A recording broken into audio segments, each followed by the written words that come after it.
ശിവഗിരി മഠത്തിലെ സന്ദർശനത്തിന് ശേഷം മുഖ്യമന്ത്രി വി ഡി സതീശൻ സംസാരിക്കും. സോദരരെ പോലെ ഒരുമിച്ച് വാഴുന്ന ഒരു മാതൃകാസ്ഥാനമാക്കി നമ്മുടെ കേരളത്തെ മാറ്റാൻ ഗുരുവിൻ്റെ ആദർശങ്ങൾ, ഗുരുവിൻ്റെ ദർശനങ്ങൾ തീർച്ചയായും നമ്മളെ എല്ലാവരെയും സഹായിക്കും.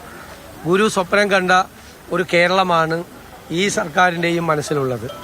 ജാതിമത ചിന്തകൾക്ക് അതീതമായി മതസൗഹാർദ്ദത്തോടെ എല്ലാവരും ഒരുമിച്ച് നിൽക്കുന്ന ഒരു കേരളത്തിന് വേണ്ടി പ്രവർത്തിക്കുമെന്നുള്ള പ്രതിജ്ഞയാണ് ഗുരു സമാധിയിൽ വെച്ച് ഞാനിവിടെ പുതുക്കുന്നത്. രണ്ടാമതൊരു കാര്യം, ശിവഗിരി എന്ന് പറയുന്നത് ഗുരുദേവൻ്റെ സാമീപ്യം കൊണ്ടും സാന്നിധ്യം കൊണ്ടും പവിത്രമായി മാറിയ ഒരു സ്ഥലമാണ്. കേരളത്തിലെ ഏറ്റവും പ്രശസ്തമായ ഒരു തീർത്ഥാടന കേന്ദ്രമാണ്. ഇത് ഒരു അന്താരാഷ്ട്ര നിലവാരത്തിലുള്ള തീർത്ഥാടന കേന്ദ്രമാക്കി മാറ്റാനുള്ള എല്ലാ സഹായവും സർക്കാരിൻ്റെ ഭാഗത്തു നിന്നുണ്ടാവും. തീർച്ചയായും